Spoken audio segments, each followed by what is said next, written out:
We're here at the 28th Annual La Jolla Conference. We're talking Brazil this year, and it was a great panel this morning that Tim Stephure from IHS Markit, the director of Latin America at IHS Markit, was participating on. And this is what, your second year at La Jolla? Here at La Jolla, yeah. Very pleased to be here. Thanks, Jeremy, for the invite.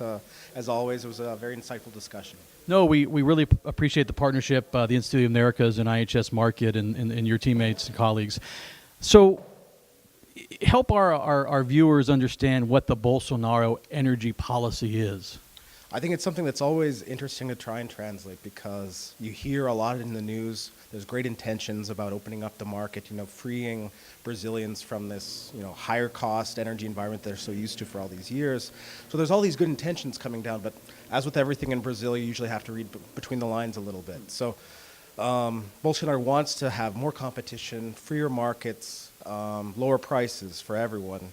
The hard part of that is how do you untangle these regional monopolies that have occurred for many years throughout Brazil for various reasons. And so within that context, it's going to be very difficult to replace those mechanisms where you have a state monopolistic type situation. Petrobras. Exactly, and untangle that with something functional. With private market actors. And so that's something that isn't easy as just doing, asset sales and these kinds of things to free up resources. You also need to do a comprehensive energy reform. And within that, you need support from Congress, you need support from the main actors in this, and there's going to be winners and losers. And so that's a very difficult thing. Bolsonaro himself and his team can't just force that down the throats of everyone.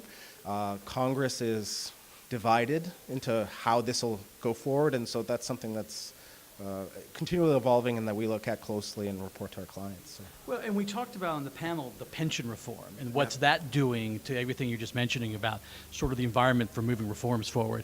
Talk a little bit about, you shared on the panel, sort of the impact of pension reform on broader structural adjustments.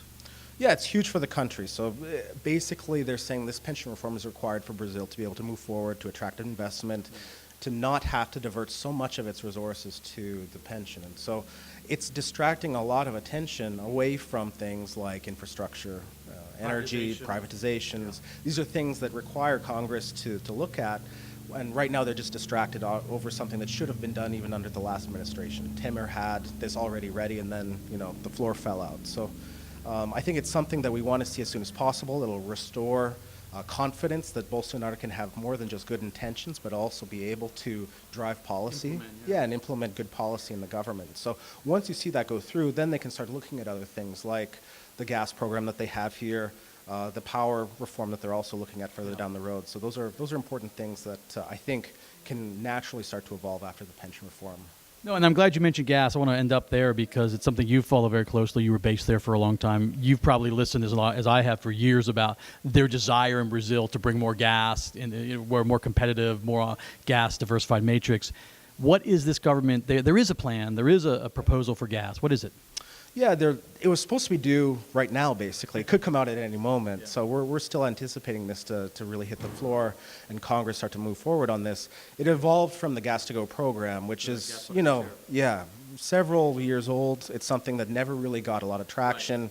Right. And so they're calling it something totally different now. It's the new gas market is kind of what they're calling it. But basically it's key to allow private actors access to key infrastructure to be able to allow a new gas market, a competitive gas market, to come out of what we have today. So it's going to resolve, a lot of those issues, and those are really key to be able to have a functioning gas market without Petrobras being the conductor for everything in the sector. Do you think, given everything we talked about with the political environment and the Congress and pension reform, do you think that gas proposal moves through Congress and gets executed this year?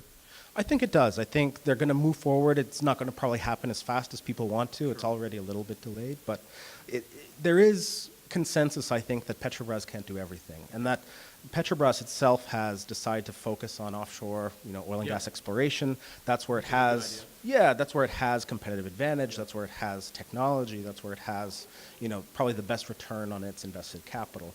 Where it doesn't necessarily need to be in is in distribution and LNG and some of these other things that they can have and share with private sector investment. So I think there's consensus that this is a good thing. It doesn't necessarily distract or take away from Petrobras being an important actor in the energy sector in Brazil, and that they can both work together. So something like what we would see in the power sector, with Eletrobras being maybe the largest owner of power assets, but also depending a lot on private investment.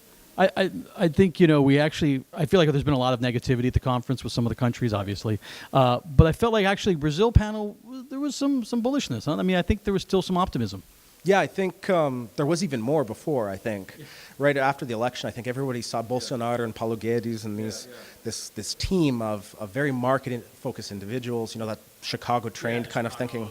Exactly. So there was a lot of optimism. I think now that we've seen that they haven't been able to do the political side quite as cleanly and get broad support in Congress and really get things moving, I think that's tampered a little bit.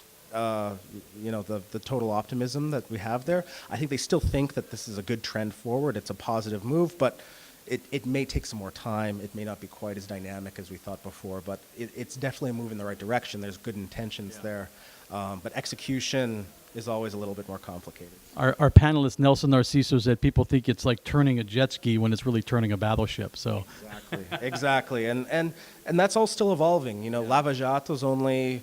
That's still there. Yeah. That's still getting worked through. We're still seeing how to do business and how to do politics. What's the new way of doing things in Brazil? Yeah, that's a good point. Yep. Well, Tim, thanks for joining us again this year. Great to have you. All right. Hope to come again. No, you're always invited. Thank you. Thanks.